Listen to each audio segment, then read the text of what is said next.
Olá, esse é o podcast Filosofia Pop. Eu sou o Murilo Ferraz e aqui comigo está o Marcos Carvalho Lopes. Hoje a gente recebe direto da Alemanha o Theo Fellows, doutorando em Filosofia e professor da Universidade Federal do Amazonas. Esse é o nosso episódio número 38 e hoje falamos sobre Bob Dylan.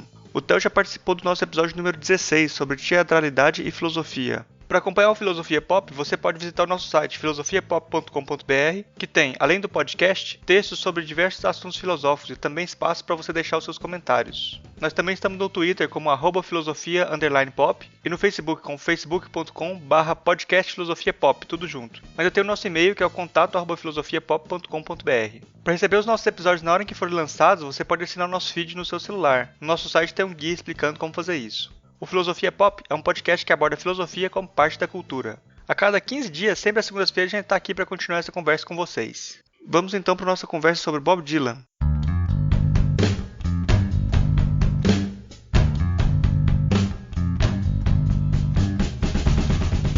Bom, hoje a gente recebe aqui direto da Alemanha o professor Theo Fellows. Ele já participou aqui com a gente do episódio 16 sobre teatralidade e filosofia. Quem quiser uma apresentação maior sobre o professor, pode ouvir lá no episódio 16. Então, hoje ele está aqui para falar com a gente sobre o Bob Dylan.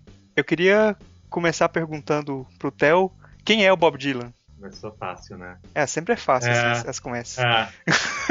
É difícil a gente dizer, é difícil responder essa pergunta, né? Quem é o Bob Dylan, porque é uma resposta que o próprio Bob Dylan sempre se negou a responder, né?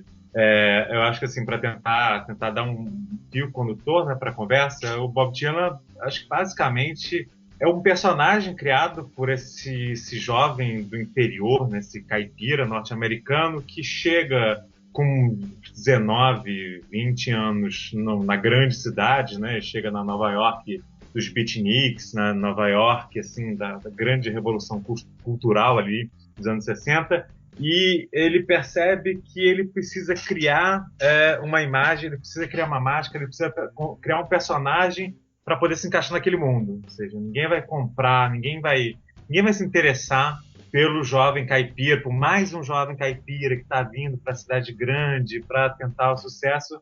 E ele inventa esse personagem chamado Bob Dylan, né?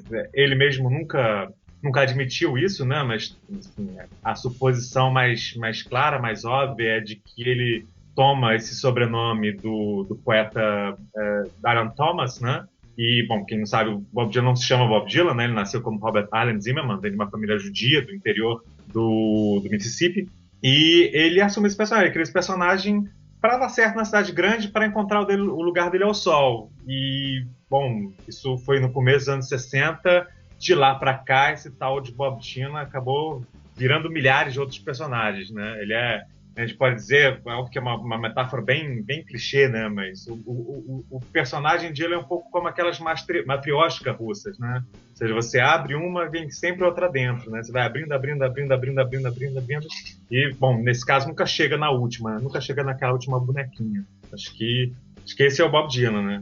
E, bom, um personagem, obviamente, que sempre jogou muito com isso, né? Ou seja, ele joga com esse mistério que surge em torno dele, ele joga com essa capacidade que ele tem de sempre se reinventar, de sempre ressignificar esse personagem e fazer, sobretudo, que essa acho que é a grande diversão dele, fazer com que todo mundo corra atrás dele, tentando fechar ali, tentando colocar algum tipo de fronteira, né, nesse personagem. Hoje eu passei o dia lendo entrevistas do Bob Dylan, que a gente não é especialista em nada disso. Então tem uma entrevista que o repórter pergunta para ele assim, que já viu ele chegando para as pessoas que não conhecem ele, perguntando quem é o Bob Dylan, ele aponta para outra pessoa. Aí ele fala, mas se chega um chato assim, você não tem que receber. Aí o repórter, é como se você tivesse criado uma figura Bob Dylan. Ele responde, eu não criei Bob Dylan, Bob Dylan sempre esteve aqui. Sempre. Quando eu era criança, Bob Dylan já existia. E antes de eu nascer, já havia Bob Dylan. Aí o repórter, por que você tem que fazer esse papel? Eu não tenho certeza. Vai ver, eu era o mais bem preparado para isso. Então tem essa questão de de se ficcionalizar também, um papel que se desdobra, e talvez seja isso que seja mais sedutor, né? Agora vem aquela pergunta de $1 milhão que a gente está sempre fazendo no começo dos episódios, as perguntas difíceis. Assim, Bob Dylan pode ser considerado um filósofo? Bom, o problema dessa pergunta é que sempre leva a outra pergunta, que eu acho que enfim, sempre que eu ouço os podcasts de vocês, a pergunta retorna, né? Ou seja, em que definição de filósofo a gente está falando, né? Eu acho que assim, se a gente quiser alargar a definição de filósofo, não deixa de ser, né? Ou seja, a gente vai falar isso um pouco depois, já vou aqui fazer um atalho na pauta, né? Ou seja, a gente vai falar um pouco, talvez, né, tentar uma aproximação do Bob Dylan com Sócrates. E se a gente pensar nessa aproximação, sim, por que não? O Bob Dylan tem um pouco de filósofo nesse sentido, né? Essa coisa da entrevista, por exemplo, eu acho que é muito difícil a gente tentar procurar o personagem Bob Dylan nas entrevistas, porque as entrevistas, isso é uma coisa acho muito interessante, muito legal do Dylan, as entrevistas dele geralmente são muito performáticas, né? Ou seja, ele tem a sensação que eu tenho sempre, né, desde o começo da carreira dele até as entrevistas mais recentes, é que nas entrevistas ele está em construir um determinado personagem, para aquela situação, e muito mais preocupado em reagir a uma certa postura do entrevistador. Ou seja, se é um cara que vem, sabe, com aquela admiração de que, nossa, você é o Bob Dylan, ele vai tentar reduzir esse personagem, ele vai tentar banalizar esse personagem. E quando é o contrário, né, quando é já um entrevistador que se impõe mais, ele tenta dar aquela inflada, ou seja, ele vai estar sempre reagindo ao tipo de atitude que o entrevistador tem com ele, vai ter sempre reagindo ao tipo de atitude que o interlocutor tem com ele. Isso não deixa de ter um pouco de socrático, um pouco de filosófico, assim, sobretudo muito de irônico, né? Ou seja, acho que assim, a gente pode dizer, o grande papel, né, desse personagem Bob Dylan dentro da indústria da música e agora com esse prêmio, né, ou seja, dentro do mundo da própria literatura, é um pouco de colocar em questão, de colocar em dúvida algumas definições, alguns clichês, algumas certezas, algumas seguranças, né, que esses universos constroem em torno de si mesmos, né, ou seja, em cada fase dele a gente encontra um pouco isso. Pegando a mais famosa, ali nos anos 60, ele surge como grande cantor de protesto e as músicas dele são tomadas como hinos na luta pelos direitos civis ali, né, da luta a luta dos negros, sobretudo nos anos 60, né, por igualdade de direitos e tudo mais. E de repente chega numa e fala, não é mais isso que eu quero fazer, né? Não é mais música de protesto, agora eu quero fazer rock and roll, eu quero falar sobre amor, eu quero falar sobre vários outros temas, né? Acho que, assim, né, a gente não dá para considerar o Dylan um filósofo no sentido clássico, ou seja, alguém que construiu uma teoria, construiu algum tipo de sistema filosófico em torno das suas ideias, dá para dizer que ele é filósofo nesse sentido mais socrático, né, mais irônico, mais de um sujeito que derrubou muitas certezas ao longo do caminho dele. Acho que nesse sentido dá para responder que sim. Há muito de filosófico no Dylan. Se eu reformulasse a questão e colocasse assim, o trabalho do Dylan pode ser pensado como filosófico, ficava muito mais fácil, né? Porque... Né, mas veja, acho que sim e não, né? Porque óbvio, né?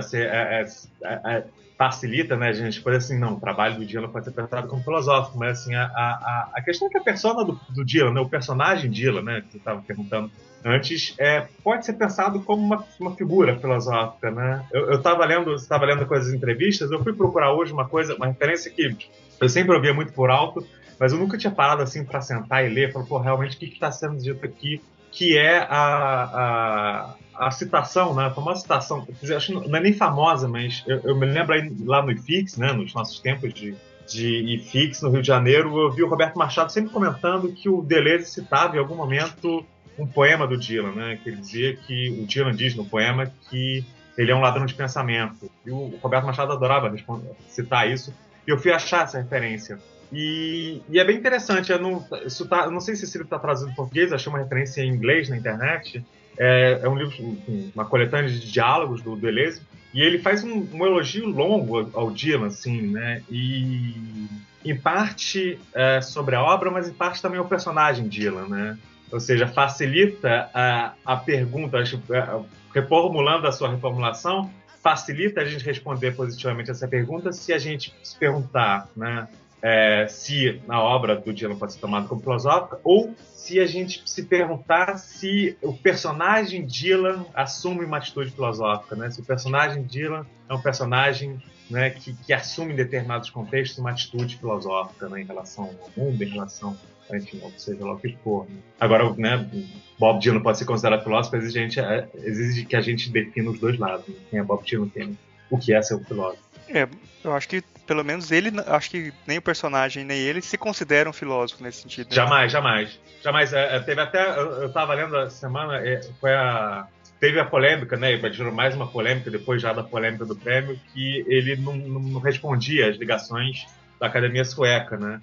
E parece que essa semana ele finalmente entrou em contato com a Academia Sueca e deu uma entrevista para o Telegraph, uma entrevista bem curta, aparentemente, o Telegraph, e uma das coisas que perguntaram para ele era se ele merecia o prêmio. E ele disse que ele não era qualificado para responder a pergunta dessas, que ele deixava para os especialistas. Então, essa é uma das facetas até bastante constantes do personagem Dylan, né?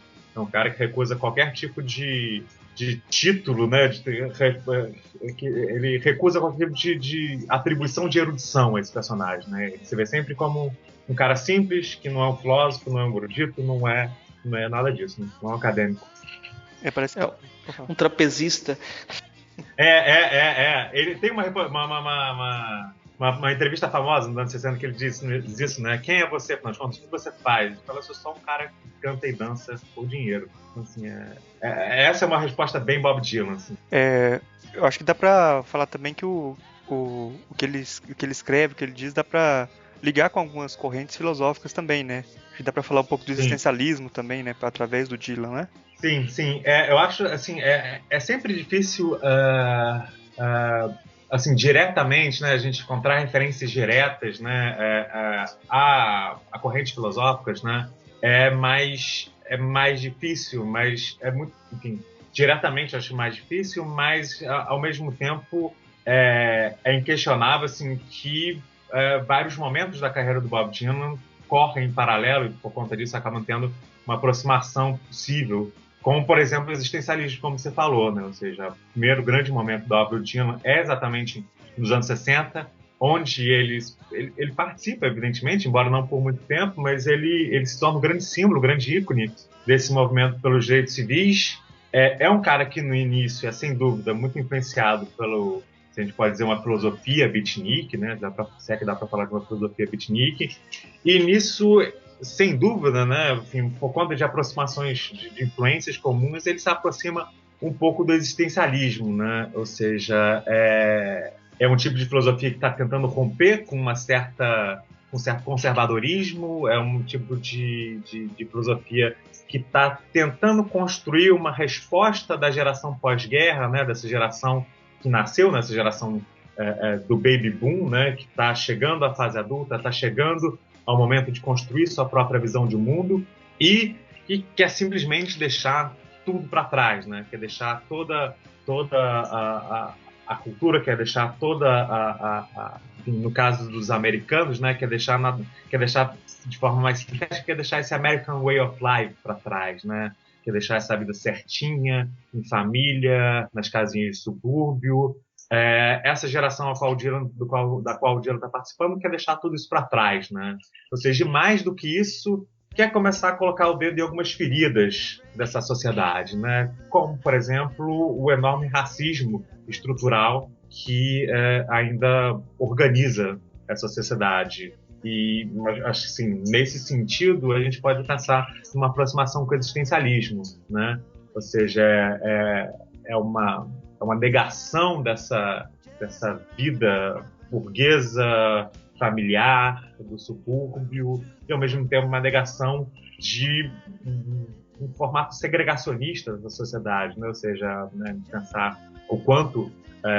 enfim, quando eu penso em existencialismo, eu penso sempre mais ao contrário, enfim, que geralmente se Eu penso muito numa figura como Camus, né? Que eu acho que é um cara que tem muito a ver com o Dylan, um cara que está muito próximo. Ou seja, essa luta por direitos iguais, essa luta por igualdade entre os homens, e ao mesmo tempo esse gosto, essa atração pela vida solitária, né? Pela vida de errância, era isso que eu queria achar.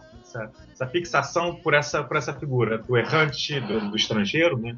Como a gente vê no Camus, por esse sujeito que quer fugir um pouco da sociedade, esse sujeito que quer rejeitar um pouco esse molde antigo que não lhe cabe mais. Não sei se foi muito abstrato, se ficou muito disperso, mas é um pouco assim que eu vejo essa ligação possível do Dylan com o existencialismo. Né?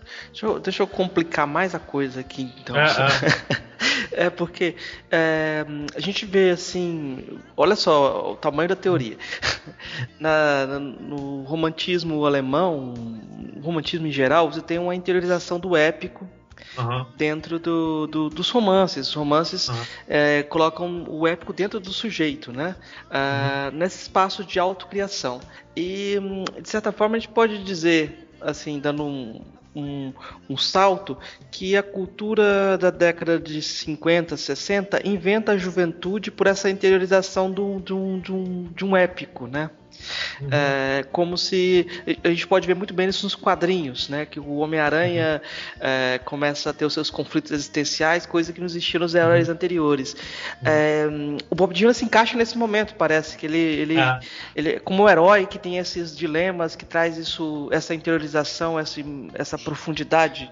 Dá para pensar por aí, ligando ele com toda essa tradição de autocriação? Perfeito, aí, eu acho que você fechou uma ideia muito interessante, assim, tem uma coisa interessante que acontece ali nos anos 60 com o Dylan, né, ou seja, ele surge, eu tô aqui pensando, né, a partir do que você falou, pensando até esse processo de interiorização do épico dentro dessa curta primeira metade do século 60 em relação ao Dylan, né. O primeiro Dylan, né, ou seja, o Dylan que realmente surge, né, para o mundo artístico é um Dylan épico, um Dylan quase que eminentemente épico, ou seja, um Dylan que se coloca como herdeiro desses cantores folks, né, desses cantores que ainda carregam uma bagagem muito forte do entre guerras, carrega uma bagagem ainda forte da época da Grande Depressão, né, dos anos 30, norte-americano. Ou seja, são caras, inclusive, enfim, alguns deles nem participaram desse período, mas estão tentando buscar isso de volta, e dentro deste período estão tentando buscar exatamente esse caráter épico. O afastamento do Dylan, né, a saída do Dylan desse tom épico, né, da música folk, de Woody Guthrie, dos cantores country norte-americanos dos anos 40 e 50, é um processo de interiorização. Ou seja, toda aquela história, né, dele, da música eletrônica, dele largar a viola e a gaitinha e começar a fazer rock and roll, está um pouco ligado a isso, né? Ou seja, a transformação dele numa figura que interioriza muito mais esses conflitos, né? Interioriza muito mais essa crise da sociedade norte-americana, que também é uma crise da sociedade ocidental, de modo geral, né? Essa crise do pós-guerra, da Guerra Fria, né? Ou seja, no filme dos Scorsese, inclusive, menciona muito isso, sabe? Contextualiza muito esse clima dos anos 60 a partir da Guerra Fria, ou seja, esse medo de a qualquer momento os Estados Unidos e a União Soviética vão entrar numa guerra nuclear e o mundo vai acabar. O Dylan, ao longo dos anos 60, ele interioriza essa crise e se torna essa figura mais próxima dos beatniks, de certa forma mais próxima dos existencialistas, que é um cara que ainda tem todos esses conflitos, né? Ainda tem todas ainda é um reflexo dessa crise a qual o épico anterior tentava responder, mas essa crise está interiorizada. Ou seja, agora esse foco é muito mais com o sujeito que sofre por amor, sofre porque a sociedade não o entende, sofre por, enfim, milhares de motivos, né? Que, pensando bem, está muito próximo, sim, da comparação que você fez com o romantismo alemão, né? Ou seja, o romantismo alemão entre outras coisas, é uma reação a toda uma crise filosófica, uma crise metafísica que está ali na filosofia moderna, né? Kant, Hume, desde Descartes, né? Só que os caras não estão muito preocupados em oferecer uma resposta para o mundo, né? Ou seja, uma resposta que é interiorizada, é uma crise que é interiorizada, enfim, não existe muito mais essa preocupação no romantismo, e, enfim, o romance é um pouco reflexo disso, em tudo aquilo que vai beber dessa fonte do romantismo, enfim, vai ter também esse tom, vai ter sempre essa característica de interiorização dessa crise, né? Ou seja, eu não preciso mais responder para o mundo, eu não preciso mais consertar o mundo com a minha arte, com a minha obra. Ou seja, eu estou aqui, eu vou transformar a minha obra uma expressão desse sentimento, uma expressão dessa crise, e a partir daí as pessoas podem tirar alguma coisa, né? Fez sentido o que eu falei? Sim. Eu não sei se eu compliquei mais ainda a sua complicação, né? Não, acho que agora você vai escrever A Origem da Tragédia no Espírito do Rock. Mas, cara, eu confesso assim, falta de preguiça mesmo, né? Mas tem alguma coisa aí, né? Ou seja, acho que o Dylan e outros nomes aí do rock and roll do século XX, acho que souberam trabalhar isso muito bem, né? Ou seja, não é à toa, né? Ou seja, que o grande auge, né? A grande época do ouro a grande época de ouro do rock and roll no século XX tá toda aí, né? Toda aí, anos 60 e 70, né? Parece que são caras, o rock and roll, o estilo que entendeu isso, né? A gente não tinha colocado até na pauta, mas depois a gente pode até colocar, assim, que tem uma encruzilhada interessante entre Dylan e Beatles, né?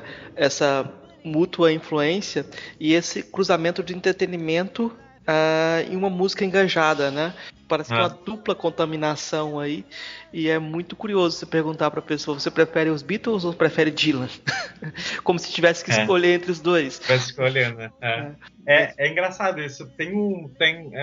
Até porque tem uma dupla contaminação que eu acho que não sei, né? Me parece que inaugura também uma época sob vários aspectos, né? Que é uma dupla contaminação entre a cultura americana e a cultura britânica, né? Ou seja, esse nascimento do rock and roll ele está muito ligado a essa dupla influência, né? Tanto que um dos primeiros discos, né? Mas um dos discos mais famosos do Dylan chama Bring It All Back Home, né? Ou seja, trazendo isso de novo para casa, né? E muitos leem como uma referência ao próprio rock and roll, né? Rock and roll surge nos Estados Unidos, mas ele parece que ele encontra a sua primeira grande reverberação na Grã-Bretanha, né? Na Inglaterra propriamente, né? Com Beatles, com Rolling Stones, com The Who, com várias outras bandas, até mesmo com o Jimi Hendrix, que é um americano que vai para a Inglaterra fazer sucesso. Então tem muito essa dupla influência, né? Ou seja, parece que não sei, a impressão que eu tenho é que, enfim, no final das contas, né, Dylan e Beatles acabam se influenciando a tal ponto, né, que eles em algum momento ali dos anos 60 encontram até um denominador comum, né? Ou seja, o Dylan está britanizado num alto nível, ao mesmo tempo que os Beatles absorvem muito, né, da cultura americana e do modo americano de se expressar, né, o modo americano de levar sua mensagem, para assim dizer, ao mundo. Você acha que dá para fazer uma passagem assim de dividir, que você estava falando, o Dylan antes era mais americanizado, depois se tornou britanizado e tal, dá para fazer uma passagem assim das fases do Dylan na carreira dele, ou você acha que não é interessante? Na carreira inteira é difícil. Bom, dá para fazer uma síntese, né? Ou seja, quer que eu faça um timeline aqui, uma linha do tempo? Porque eu acho que tem muita gente também que não tem contato com a obra, eu acho que eu, inclusive. É até bom, assim, até para propósitos didáticos. Olha, assim, ali o Dylan lança o primeiro disco dele de estúdio em 62. Eu posso estar aqui, posso errar uma data ou outra, assim, mas não vai prejudicar muito minha exposição. O Dylan lança o disco dele em 62. É um disco basicamente de músicas folk. Inclusive o primeiro disco dele não tem nenhuma música composta por ele, tem uma música composta por ele. É mais uma coletânea de músicas folk, de cancioneiro popular, que ele reúne. Depois, né, ele vai lançar uns 3 ou 4 discos de música folk, ou seja, quem lembra Blowing in the Wind, por exemplo, né? É um exemplo clássico dessa primeira fase do Dylan, uma das primeiras composições dele também. The Times They Are Changing também pertence a essa fase. Só que ali, quando chega a 65, 66, a gente tem uma primeira ruptura brusca, que é exatamente esse momento em que ele já tinha se transformado numa estrela do folk, e aí é onde a gente poderia situar essa influência mútua, né, com os Beatles também, que estão surgindo, também estão despontando para o estrelato, e o Dylan pula o muro e resolve se tornar um roqueiro. Né? O documentário do Martin Scorsese, né, ter saído acho que 2000 e poucos, chamado No Direction Home, conta exatamente essa fase. Ou seja, o Dylan como estrela da canção folk, como um ícone do protesto contra a desigualdade racial, contra a desigualdade social. E um belo dia ele resolve montar uma banda de rock e fazer um tipo de som completamente diferente. Essa fase roqueira dele vai durar poucos anos, apesar de ser uma das fases mais importantes, mais famosas, e onde são lançados alguns dos melhores discos. Só que em 1966, como você até estava comentando, acho que antes da gente começar a gravar, né, você estava comentando, ele sofre um acidente de moto. Fica alguns anos parados e quando ele volta também é uma coisa completamente diferente. Ele lança uns 2 discos assim com um estilo meio indefinido, uma mistura de country com sabe-se lá o quê. São discos que não estão entre os mais celebrados, mas ao mesmo tempo, quando chega o começo dos anos 70, ele vai reencontrando o caminho dele. Ele volta um pouco mais para um rock and roll, mas já é um rock and roll mais influenciado pelo psicodelismo, né? Embora ele sempre buscasse se afastar um pouco dessas influências, né? Ele era um anti-hippie, assim, né? Era um cara que não curtia muito, tanto que ele se recusou a participar não quis participar de Woodstock, não quis fazer parte desse universo construído na virada dos anos 60 para 70, mas, obviamente, foi influenciado por isso. Depois disso, no final dos anos 80, no final dos anos 70, na virada dos 70 para 80, tem um momento que tem que ser sempre citado, que é um dos momentos mais bizarros e inesperados da carreira do Dylan, que ele se converte ao cristianismo. Lembrando que o Dylan é judeu, né, de nascimento. Ele se converte ao cristianismo, lança 2 discos gospel. Um deles até não é um disco ruim, chamado Saved, e ele se converte ao cristianismo, vira um cristão renascido, né, como se diz nos Estados Unidos, newborn Christian. Não dura muito, obviamente. Ali na metade dos anos 80, ele tem um dos momentos mais difíceis dele, que é um momento que ele realmente está no ostracismo total, e ele só vai conseguir sair desse ostracismo no final dos anos 80, começo dos anos 90, onde ele já com aquela voz completamente mudada, aquela voz rouca que a gente ouve hoje. Ele volta a um estilo mais próximo do country, uma mistura de country folk, começa a lançar um material interessante. Em 1988 é quando ele começa a Never Ending Tour, né? a turnê sem fim, que, bom, é a turnê, como o nome indica, ele está realizando até hoje. Né? Ele não parou, ele botou o pé na estrada e até hoje não parou de fazer turnê, não parou de fazer show. E bom, com uma diferença entre um disco e outro, mas já são diferenças muito menores, né? Eu acho que são basicamente as fases básicas, né? As fases padrão da carreira dele. Vamos voltar para a década de 60 só para sublinhar a importância do Dylan e do movimento pelos direitos civis, que você começou a comentar. Eu queria que você reforçasse um pouco sobre isso. Pois é. O tema, enfim, o movimento dos direitos civis é muito ligado, né, à música folk, né, ou seja, enfim, que é o terreno, né, onde o Dylan dá os primeiros passos dele. Mas eu acho que talvez assim, o fator que mais ajuda a transformar o Dylan, né, no grande expoente desse movimento nos anos 60 é que ele começa a compor músicas novas, ou seja, porque basicamente esses músicos, né, esses cantores, esses intérpretes ligados ao movimento pelos direitos civis, eles, em geral, eles tinham no repertório deles as canções tradicionais do folk americano, né? Esse repertório construído, enfim, desde das raízes do cancioneiro norte-americano e, enfim, muito, muito forte ali no momento na época da Grande Depressão norte-americana, ali nos anos 30, né, que é onde surgem expoentes como Odetta, como o Woody Guthrie, né, que é o grande influência do Dylan no começo da carreira dele.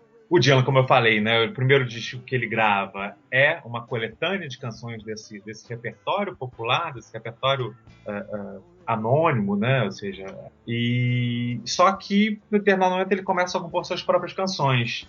E até também no documentário do Scorsese, que é uma referência excelente, assim, para quem quiser começar a conhecer o Dylan, já fica aqui a dica, várias pessoas, né, vários companheiros deles de luta pelos direitos civis, de movimento fogo, comentam assim que o fato desse cara, né, desse personagem de ele começar a compor essas canções novas, trazer essas canções novas para serem gravadas, né, não só por ele, mas por outros músicos, traz uma lufada de ar fresco, né, para esse movimento. Ou seja, não se trata mais de recuperar um repertório, né, um cancioneiro tradicional para adaptá-lo àquele momento, né, ou seja, que é um repertório que inclui até mesmo, né, canções de escravos, já que o principal tema a principal luta, né, é pelo fim da segregação racial, que ainda é estrutural, né, ainda é uma parte muito arraigada da sociedade americana na época,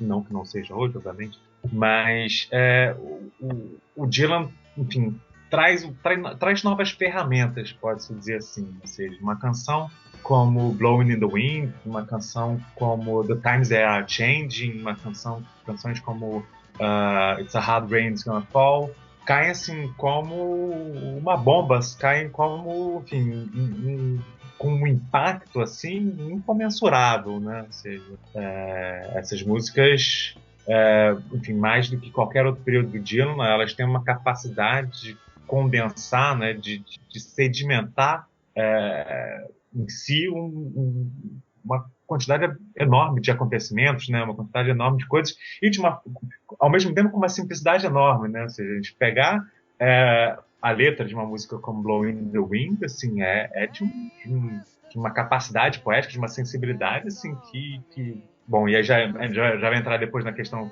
eu vou repetir isso quando a gente entrar na questão do mérito, né, do prêmio, mas é algo, assim, que poucos poetas, né, mais amplo da palavra, conseguem. Tem uma coisa, assim, que é muito interessante, é essa congregação entre o particular e o universal, né?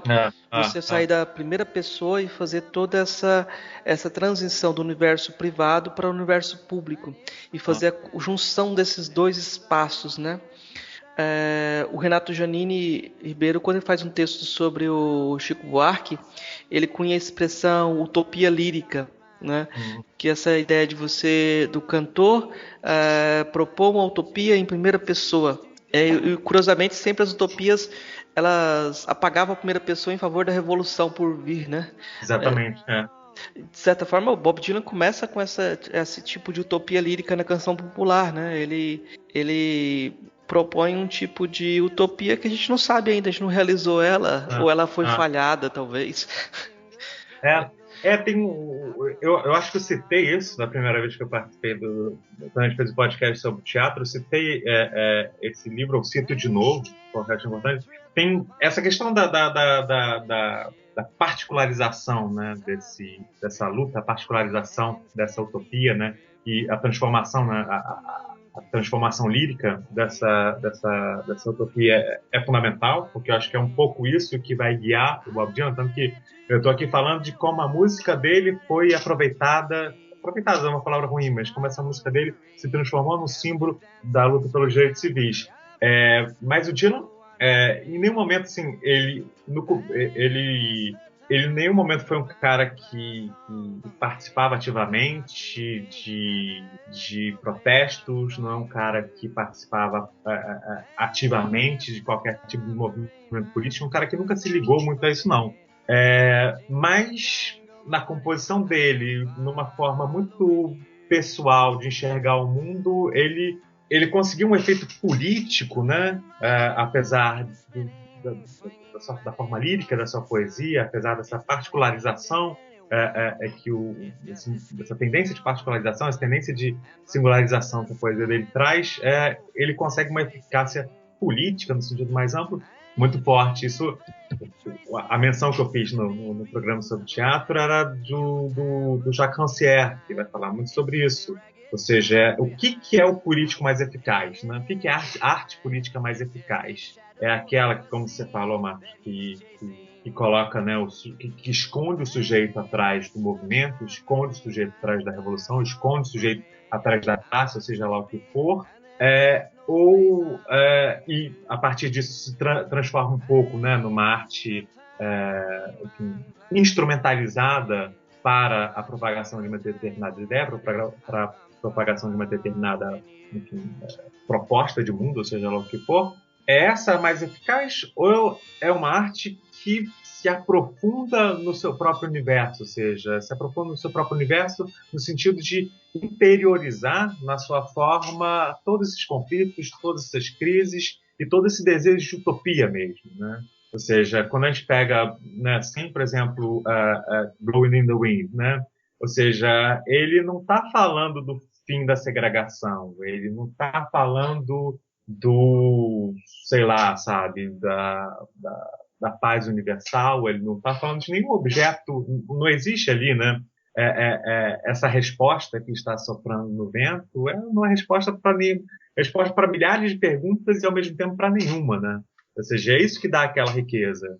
Milhares de músicas que foram compostas na mesma época, que foram compostas em qualquer época, buscando responder uma pergunta específica, buscando responder a um determinado momento histórico, a uma determinada crise histórica específica, não alcançaram a mesma potência que Blowing the Wind alcançou, né? Porque me parece, essa é exatamente a tese do Rancière que eu defendo, parece que a maior eficácia política de uma obra de arte está exatamente nessa recusa em atuar diretamente na realidade. Ou seja, ela precisa internalizar essas crises, ela precisa internalizar esses conflitos e, a partir da forma dela, né, ou seja, de uma forma mediatizada, aí já estou ficando um pouco adorniano, mas de uma forma mediatizada, ela vai responder a esses conflitos, né?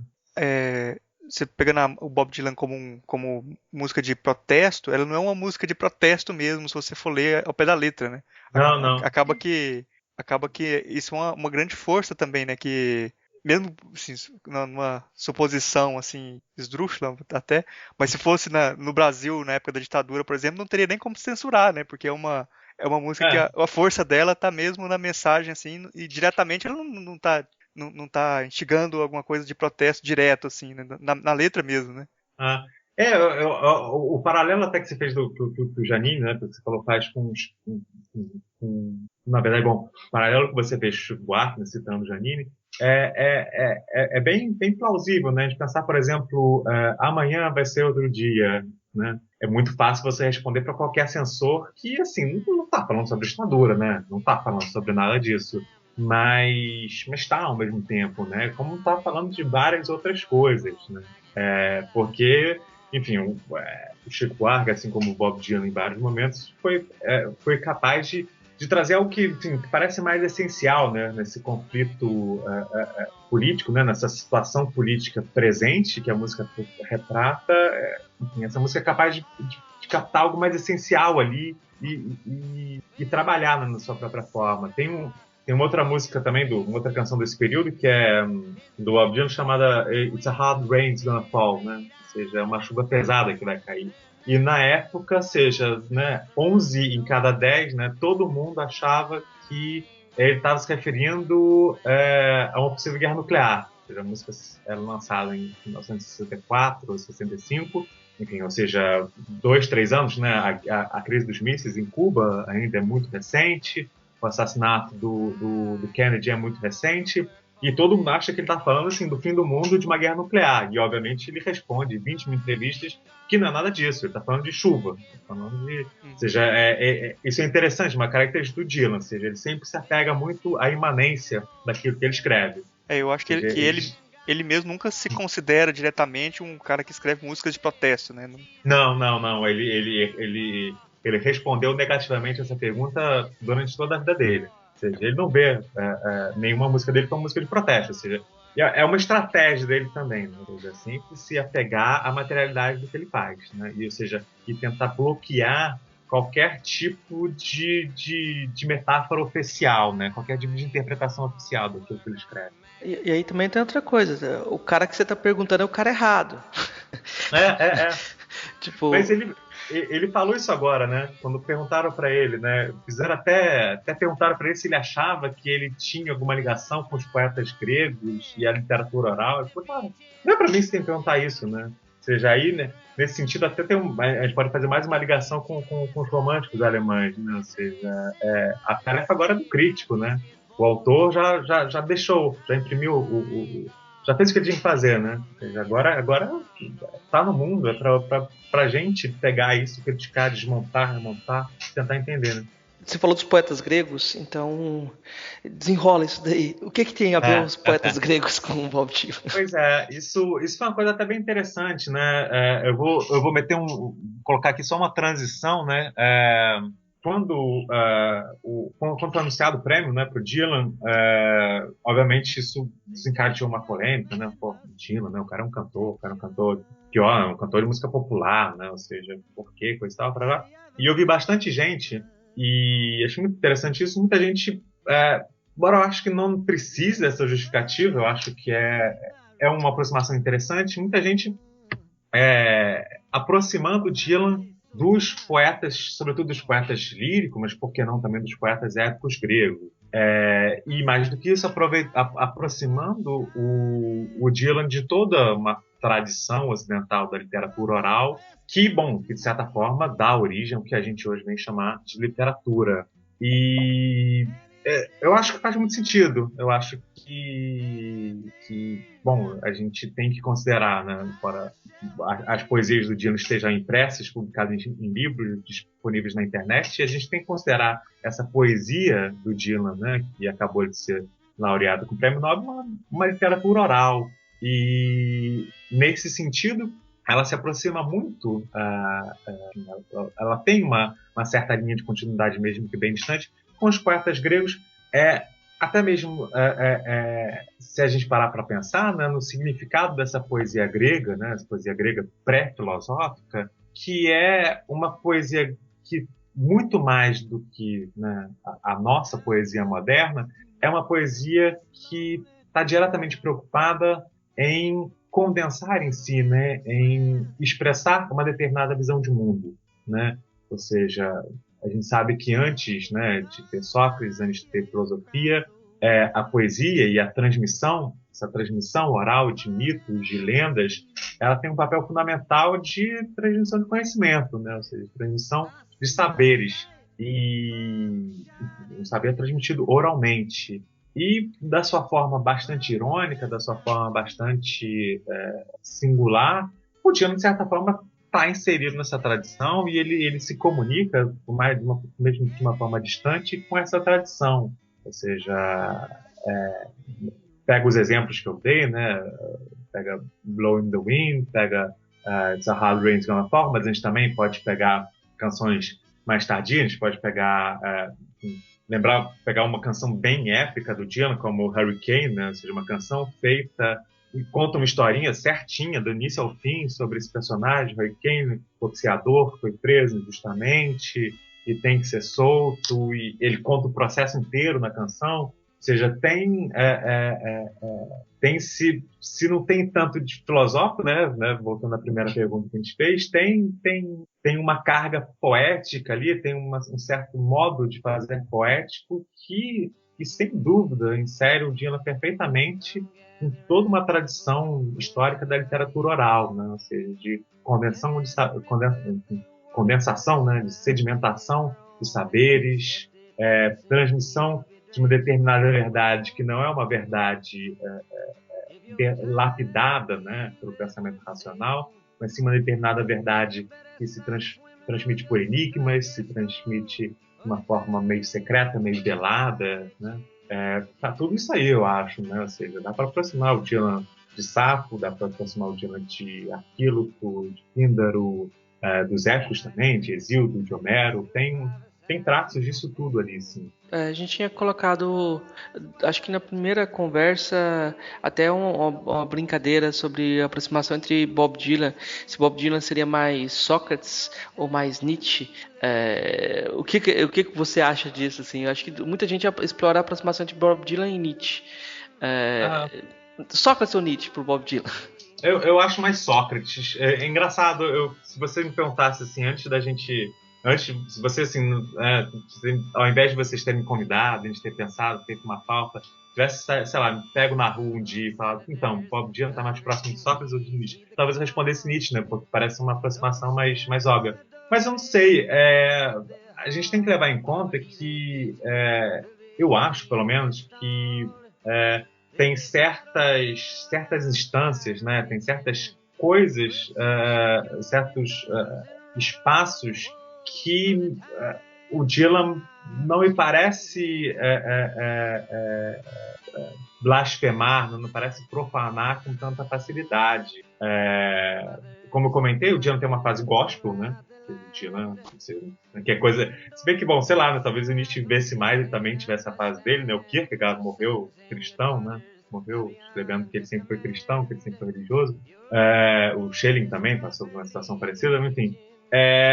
Em primeiro lugar, eu acho que o Dylan está mais próximo do Sócrates, porque acho que o tipo de ironia que esse personagem Dylan sempre teve é mais próxima da ironia socrática e menos próxima desse tipo, dessa forma muito específica de niilismo, né, do Nietzsche, ou seja, esse desejo de dilapidar e de pôr abaixo toda a tradição que ele herdou. Enfim, o niilismo do Dylan é um pouco diferente, ou seja, me parece que ele nunca abandona, tem um certo terreno, algumas fundações ali que ele nunca deixa de lado e na qual ele nunca toca, né? Ou seja, pensando aqui que o elemento religioso, mesmo fora da fase gospel, onde está muito mais alto, o elemento religioso, referências bíblicas são abundantes na obra do Dylan e algumas até essa perspectiva utópica, né? Essa perspectiva enfim, até muito apocalíptica, né? Escatológica era a palavra que eu estava buscando. Essa perspectiva escatológica, essa perspectiva de uma utopia de um mundo melhor, com às vezes mais ou menos temperada por algum tipo de pessimismo, isso acho que separa um pouco o Dylan do Nietzsche, né? Ou seja, não existe em nenhum momento, eu acho, da obra do Dylan realmente uma tendência ao niilismo, uma tendência a essa derrubada e desconstrução, enfim, transvaloração de todos os valores, né? A la Nietzsche. Acho que o Dylan, eu vejo esse personagem, Bob Dylan, que a gente está falando, mas como uma figura socrática, uma figura irônica, uma figura que não quer jogar tudo pro ar. Ela quer tocar as pessoas, ela quer subverter, ela quer realizar pequenas subversões, ela quer desmascarar certas fraudes, quer desmascarar certas hipocrisias através dessa ironia fina que ela pratica sempre, né? Então, não sei, eu acho que vejo o Dylan muito mais próximo do Sócrates do que do Nietzsche nesse sentido. O problema é a gente ter que escolher, né? Mas também mais uma vez isso, né? Se a gente pensa na ideia do Sócrates como essa imagem que você usou da matriosca, era muito usada para colocar o Sócrates, que você nunca sabia o que o Sócrates tinha por dentro. Mas o mais interessante é que como depois os filósofos usam a máscara de Sócrates e como os cantores depois de música pop, de rock, vão usar a máscara de Dylan, né? Aí você pode falar de um monte de gente usando a máscara de Dylan, né? Cantando a la Dylan. Mesmo os que negam Dylan estão lá com Dylan presentes, né? Mas acho que boa parte dos filósofos do século XX também usa uma máscara do Nietzsche, né?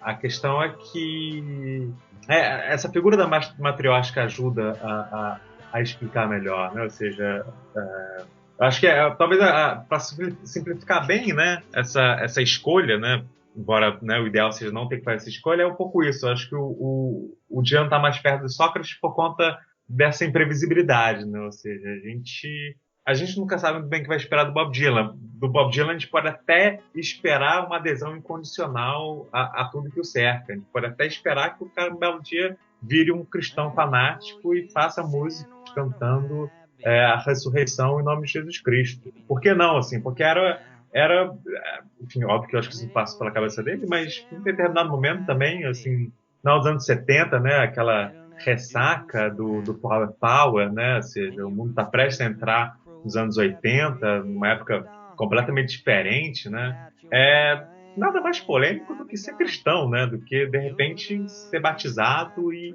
cantar música gospel. Então, assim, você nunca sabe muito bem vai acontecer, né. Bom, se a gente...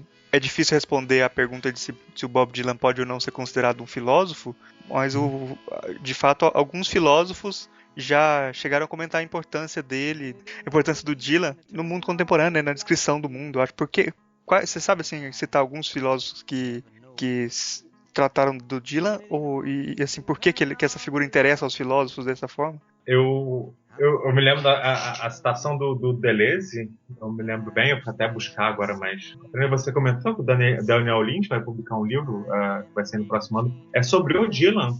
Eu vi que ele estava fazendo umas palestras sobre rock, né? Porque isso era só... Um livro inteiro sobre o Dylan. Sobre o Dylan? Eu achei que fosse sobre o rock e tal. Ele estava com o conceito de rock e filosofia, né? Eu li em algum lugar alguma coisa sobre isso. Mas eu lembro do Deleuze, porque eu lembro do Deleuze porque eu lembro do Roberto Machado falando muito sobre isso, e sobretudo sobre uma ideia que o Deleuze, né, se apropria do Dylan, que é a ideia do ladrão de pensamento, né? Ou seja, o Dylan ele começa um poema, né? Não é nem uma letra de música, não, um poema mesmo. Uma coisa, um livro que ele lança de poemas. O Dylan fala que sim, eu sou um ladrão de pensamentos. E o Deleuze constrói toda uma ideia, né?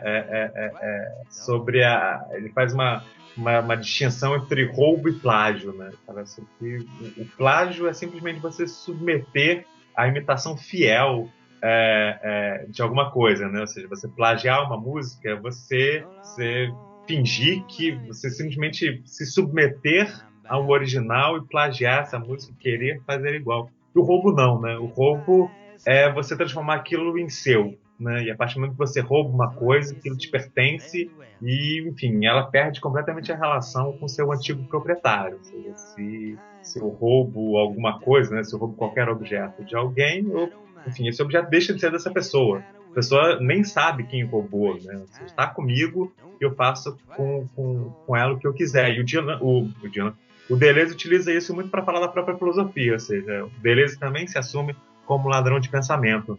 Ou seja, alguém que se apropria de conceitos, se apropria de sistema de outros pensadores, e a partir do momento que ele se apropria, ele não deve mais nada, ele não deve mais nenhum tipo de satisfação. Aquilo é dele e ponto final. E o Dylan, de certa forma, ele mesmo, em várias entrevistas, ele comenta assim, sobre como ele roubou muita coisa, ou seja, como essa figura Dylan, né, esse personagem Bob Dylan, entre outras coisas, o grande camaleão, no sentido de que ele vai vendo aquilo que ele acha interessante e ele rouba aquilo para ele. Só que no momento que ele rouba, como o Deleuze ressaltou, ele não plageia, ele rouba. Ou seja, ele não quer fazer alguma coisa parecida com aquilo. Ele não queria fazer algo parecido com a música folk. Ele queria roubar aquilo e fazer a música folk da forma dele, né? Ou seja, ele não vai cantar Woody Guthrie até fazer 50 anos. Ele pegou o Woody Guthrie, achou interessante, pegou a música folk e compôs a dele. Aquilo passou a pertencer a ele. A mesma coisa com o rock. Ou seja, né, ele entra em contato com os Beatles, com essa cultura do rock and roll britânico, e aquilo ele roubou e aquilo se transformou em algo dele, né? E bom, estou pegando aqui uma referência filosófica. Agora é algo que me vem à cabeça. Marcos, você falou que você conhece algumas outras? Não, só o Daniel Lins mesmo que está fazendo um livro sobre o Dylan, e tem aquele livro da série de cultura pop americano sobre o Bob Dylan, mas... Eu dei uma olhada rapidinho, né? Você mandou pro PDF, parece ser bem interessante. Eu quero dar depois ele com calma. Eu tenho um também, mas é um livro alemão que eu achei aqui em Berlim. O problema é que é difícil, né? Muitas vezes essas obras acabam estão fazendo uma aproximação tanto quanto superficial, né? Ou seja, você vai encaixando, né? Ou seja, tema e música e tal, e às vezes se discute pouco as particularidades, né, do personagem de Gelo, mas bom, é difícil mesmo. Eu acho que não é tão simples quanto parece aproximar o Dylan da filosofia, porque eu acho que ele mesmo recusou sempre ao longo da carreira dele, ele recusa, né, essa sistematização, ele recusa qualquer tipo de padrão e parece que, enfim, ele quer se aprofundar mesmo na poesia, né? Tanto que quando você sugeriu, né, mesmo quando você está discutindo a pauta, sugeriu essa aproximação com Sócrates, né? A primeira coisa que me veio à cabeça foi, pô, o Dylan não é o Sócrates, né? O Dylan é, acima de tudo, o Ion, né? Ou seja, né, daqueles primeiros diálogos socráticos, né? O Dylan é muito mais o Ion, né? Ou seja, ele é o poeta, ele é o Aedo, né? Ele é um cara que talvez não se desse muito bem na República Platônica, né? Ou seja, ele é o auge da transformação e da instabilidade e da metamorfose ambulante. Ele não aceita muito bem sistematizações, ele não aceita muito bem que suas músicas, que sua obra seja aproximada de qualquer coisa que tenha um rigor, né, sistemático mais forte, né? Uhum. Mas você vai querer fazer mais alguma pergunta? Que a última vai ser a do Nobel, né? Não, você faz a pergunta de 1 milhão de euros aí. Bom, é sobre o prêmio que o Nobel de literatura, né, que foi pro Bob Dylan. A pergunta de $1 milhão é se o que o Bob Dylan faz é literatura e se o Nobel foi merecido, né? Mas sim, eu acho que agora já ficou mais fácil, depois de todo esse programa, fica mais fácil responder, né? Cara, essa pergunta eu acho que é a mais fácil de todas. Por vários motivos, assim. Eu busquei ler, assim, quando, em primeiro lugar, não foi uma grande surpresa, porque já há alguns anos que o nome dele vinha sendo especulado, então, assim, não foi uma grande surpresa, que, nossa, ninguém esperava que ele ganhasse. Era um nome que, embora as indicações sejam secretas, por 50 anos, né, a indicação do Nobel, já se especulava que ele vinha sendo um nome cogitado, coisa e tal. E aí eu fui buscar, eu fui tentar ler, assim, eu vi muita gente falando da polêmica, fui tentar ver, assim, o que as pessoas que estão falando, o que as pessoas que estão criticando estão falando. E eu ouvi algumas críticas, enfim, os argumentos, né, para dizer que para responder negativamente essas duas perguntas, né, se o Dylan faz de literatura e se o nome é merecido, achei muito fracas, assim. Eu vi um comentário falando que o Nobel não era merecido, falando que a academia tinha se sujeitado a um determinado conceito de literatura empobrecido. Ou seja, basicamente o que as pessoas estavam querendo falar assim, que, pô, você não pode dar um Nobel para um cara que não escreve livros, não escreve romances, que não escreve qualquer tipo de literatura que seja, sei lá, pro senso comum mais literário, por assim dizer. Tem duas coisas aí. Em primeiro lugar, para quem, se a gente for pegar a lista, né, dos vencedores do Prêmio Nobel, tem muita gente ali que muitos nomes que receberam o Nobel. E, aliás, eu nunca sei se é Nobel ou Nobel, mas enfim, essa polêmica fica para outro lugar. Mas tem uma lista, tem vários vencedores, né, desse prêmio que também não eram escritores no sentido mais convencional do termo, né? Você tem, por exemplo, muitos dramaturgos que ganharam. Bom, você pode até dizer que, bom, as peças também são publicadas como livro, mas se você quiser ser chato mesmo, não é a mesma coisa, né? Ou seja, Arthur Miller, Tennessee Williams, eram dramaturgos, eram caras que escreviam para o palco, assim como Beckett, assim como tantos outros. E assim, pegar um cantor, né? Ou seja, alguém que entra no problema, alguém que se faz literatura oral. Também não é algo novo, porque pouca gente lembrou, enfim, que em 97 o Prêmio Nobel de Literatura foi para o Dario Fo, que é uma figura que não gerou tanta polêmica, que pouca gente sabe quem era o Dario Fo, que curiosamente morreu no mesmo dia que foi anunciado o prêmio para o Dylan. O Dario Fo era um ator. que, embora tenha publicado algumas peças, tenha escrito poucos livros, mas escreveu alguns, era um ator e ganhou o prêmio Nobel pela atuação dele como ator, né? Ele é um ator italiano, enfim, que um dos grandes responsáveis pelo resgate, talvez não tanto pelo resgate, mas pela manutenção, né, pela conservação de uma cultura de teatro ligada à Idade Média, ligada à comédia da arte, e ganhou o prêmio dele por essa atuação, ou seja, e foi muito merecido, um cara que realmente fez muito, só que, enfim, dentro de um conceito ampliado de literatura, que me parece o conceito mais correto, né? O romance, né? Ele é uma forma literária que tem 300, 400 anos no máximo, se a gente falar no Dom Quixote, né? Como primeiro romance e tal, no sentido moderno. Ninguém diz que Homero não é literatura, ninguém diz que Sófocles não é literatura, ninguém vai dizer que Shakespeare não é literatura. É literatura, enfim, e o que o Diana faz me parece ser literatura também. Acho até mesmo, né, se a gente fosse bem careta e for torcer o nariz pro fato dele ser um cantor e dele ser um cara que grava discos, né, e que a obra dele consiste nesses discos, basta a gente pegar, enfim, esquece que é música, pega as letras dele, né, pega as principais canções dele e pega para ler como literatura, como poesia normal, né? Esquece que é musicado, esquece que está gravado num disco, lançado por uma gravadora e tal, pensa só que é poesia. Tem qualidade e merece sim o prêmio, ou seja, o Dylan é de fato um dos maiores poetas de língua inglesa do século XX, independente do fato de ser um cantor, independente do fato de ter gravado disco, independente de qualquer coisa, né? Ou seja, se o Walt Whitman tivesse musicado todos os poemas dele e lançado discos com ele cantando, ele não ia deixar de ser o Walt Whitman, né?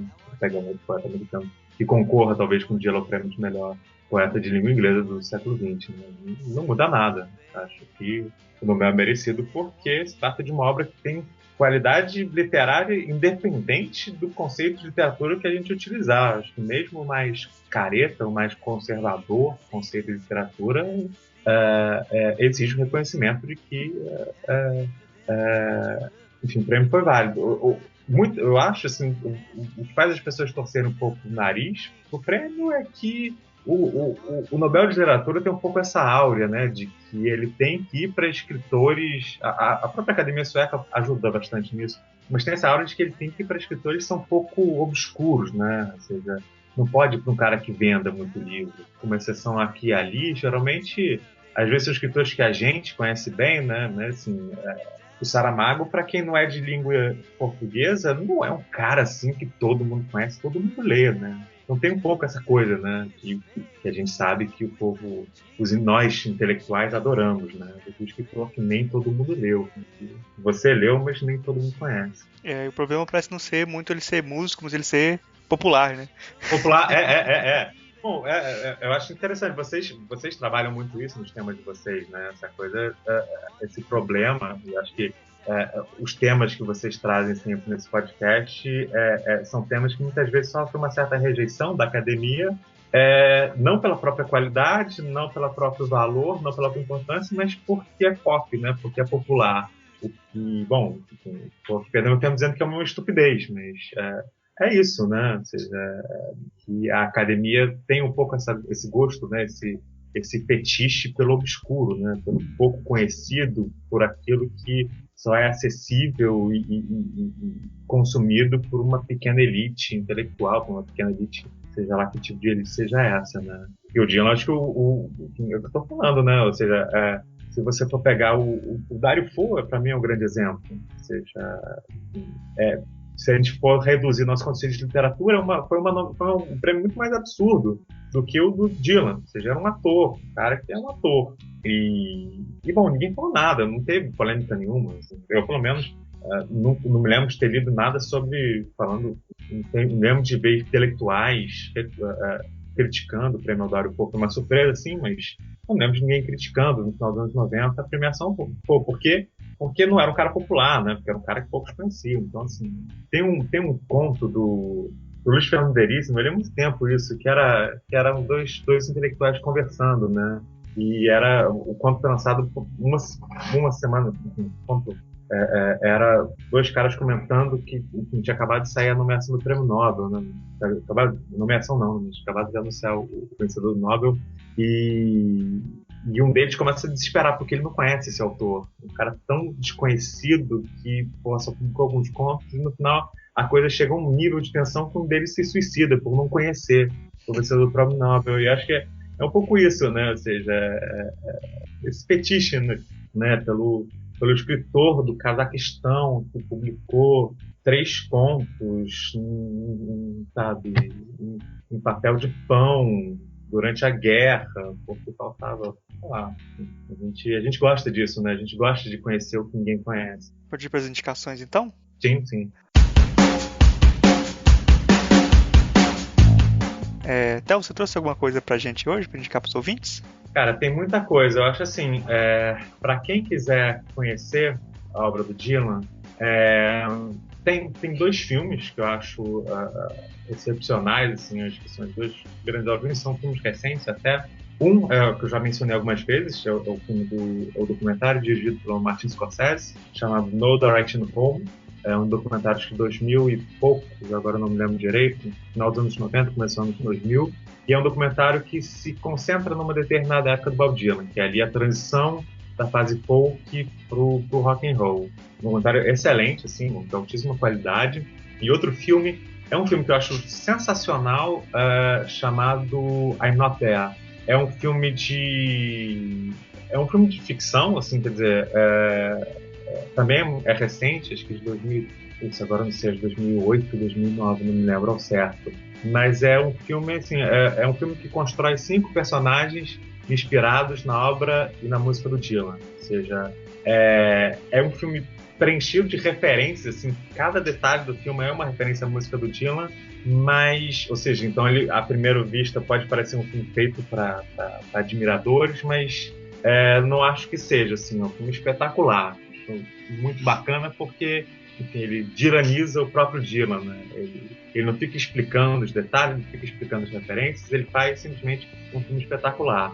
E assim, de música, né, para as pessoas, assim, o Dylan lançou mais de 60 discos ao longo da carreira dele, para as pessoas terem um acesso inicial e bom ao Dylan, eu recomendo. Eu fiquei pensando nisso, o que dá para recomendar, mas eu acho que uma boa introdução pode ser uma série lançada pela Columbia, né, que é a gravadora do Dylan, chamada Bootleg Series, que vem de uma ideia interessante, mas assim, interessante no sentido capitalista do adjetivo interessante. Parece que na época pré-internet, né, pré-Napster, pré-tudo, a Columbia descobriu que o Dylan era, embora é uma coisa que nunca tenha sido comprovada, porque era impossível, mas descobriu-se que o Dylan era o artista mais pirateado do mundo. Assim, mais que Michael Jackson, mais que Madonna, mais que Elvis, mais que Beatles. Não sei exatamente até que ponto essas informações são seguras, mas enfim, alguém tinha esse dado que provava que o Dylan era o autor mais pirateado do mundo, entre outras coisas, pelo fato de que muito material que ele produzia não era lançado. Ou seja, o Dylan sempre teve isso. Ele entrava no estúdio, ele gravava 35 músicas e fazia um disco com 10. E essas 25 músicas que não eram lançadas, enfim, às vezes, como acontece muito, eram até melhores do que as que ele lançou, e elas começavam a circular por aí. Pessoas, né,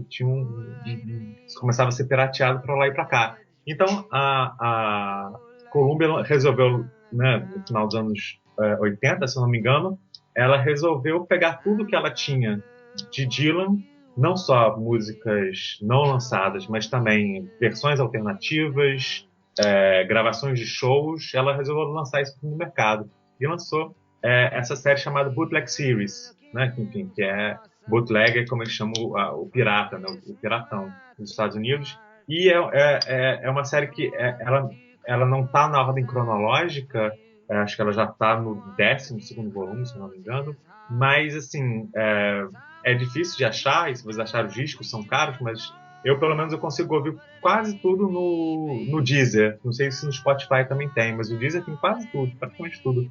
E ela dá uma boa ideia, assim, ela faz um bom retrato de cada período do Dylan, inclusive dos mais recentes, assim, um material bem legal para quem, assim, quer começar a escutar Dylan, mas também não quer ficar, assim, pegando disco por disco, né, para ouvir o que está ali, né? Acho que já dá para dá para direcionar, né, os ouvintes novatos para as fases do Dylan que interessarem mais. Né? Uhum.